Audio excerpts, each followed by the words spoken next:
Bonjour, on va essayer ensemble de faire le bilan du travail mené sur les traités de Westphalie.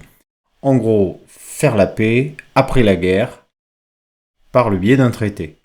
Nous verrons ensuite comment on fait la paix avant la guerre.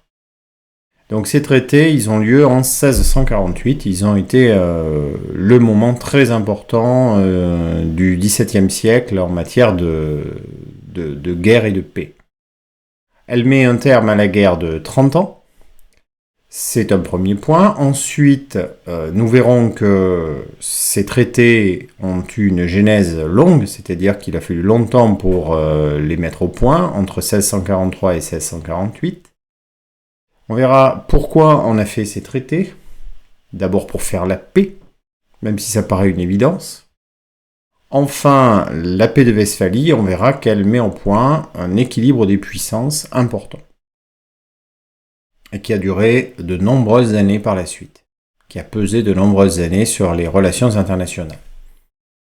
Alors donc d'abord, on va essayer de faire un petit bilan, un retour en arrière sur ce qu'est la guerre de 30 ans. Donc la guerre de 30 ans, c'est une guerre très longue, de 1618 à 1648, que l'on divise généralement en 3-4 phases, de 1618 à 1623, de 23 à 35, de 35 à 48.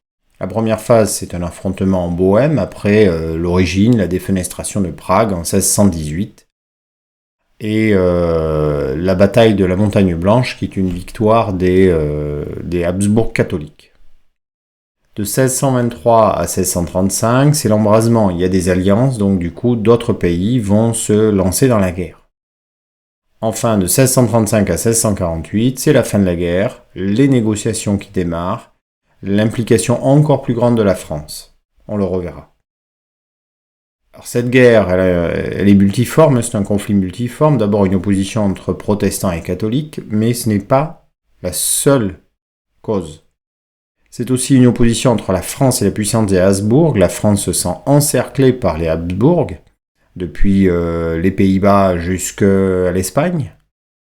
Et le symbole de cela, ce sera sans doute la bataille de Rocroi, la victoire française de 1643, qui va peser sur les négociations et qui donnera l'avantage à la France, qui sort en quelque sorte grande vainqueur des traités de Westphalie.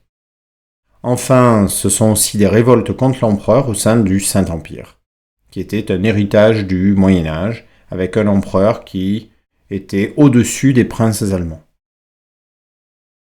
Mais ces princes allemands avaient eux-mêmes une autonomie extrêmement importante. Ce n'était pas une hiérarchie réelle.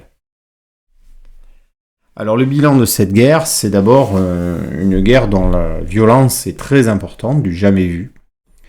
Des pertes humaines très importantes dans les États allemands, avec une diminution de la population très importante dans certaines régions allemandes.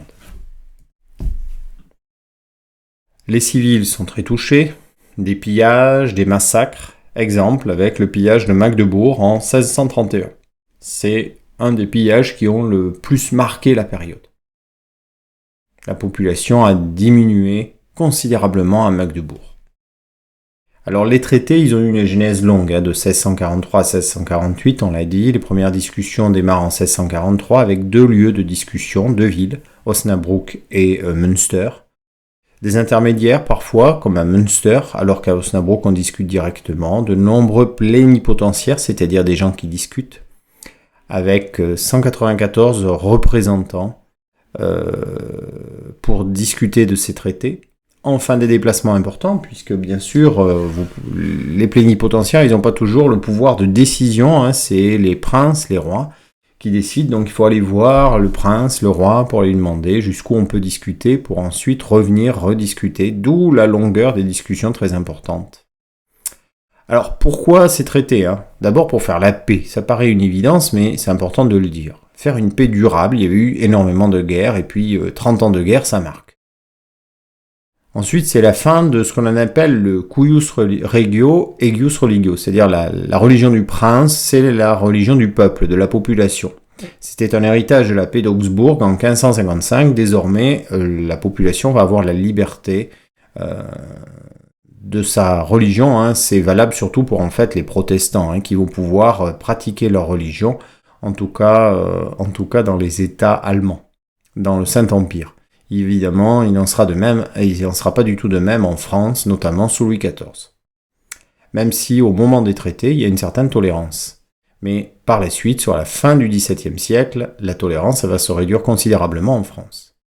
Cette paix ne va pas empêcher la guerre. Il y aura de nombreuses guerres, notamment par Louis XIV au XVIIe, XVIIIe siècle, et on verra la guerre de 7 ans, de 1756 à 1763, qui fut ce qu'on appelle souvent la Première Guerre mondiale.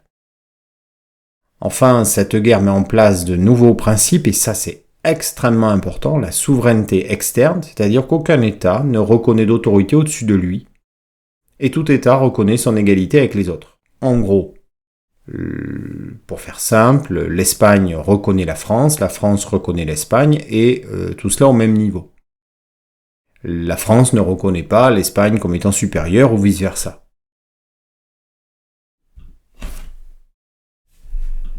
C'est aussi la souveraineté interne.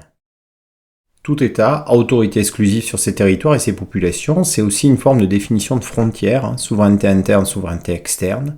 On délimite aussi les frontières à ce moment-là, et donc dans son territoire, on fiche la paix en quelque sorte. Tout État a autorité exclusive sur ses territoires et ses populations.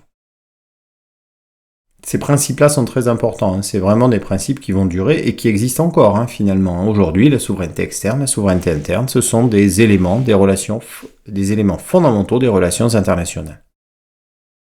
La paix de Westphalie, alors, elle met en place ce qu'on appelle un équilibre des puissances. Ça va marquer profondément les relations internationales. D'abord, avec la réduction de la puissance des Habsbourg. La France considérait que les Habsbourg étaient beaucoup trop puissants. Donc il fallait en réduire la puissance. Donc quelque part, l'objectif numéro 1 de la France, c'est de réduire la puissance des Habsbourg. Pour cela, ils vont avoir des pertes territoriales, avec des gains territoriaux de la France, des gains territoriaux pour la Suède, et des gains territoriaux de plusieurs États allemands. Naissance de nouveaux États avec les Provinces-Unies, qui sont reconnues indépendantes, ils existaient avant, mais désormais ils sont indépendants, et naissance de la Confédération helvétique, c'est-à-dire les Suisses.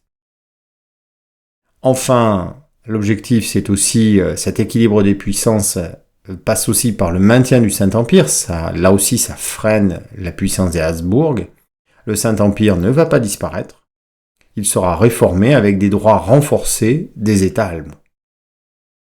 Donc au total, on fait la paix après la guerre en évitant que une nouvelle guerre apparaisse, et donc en faisant en sorte que ce soit une paix durable.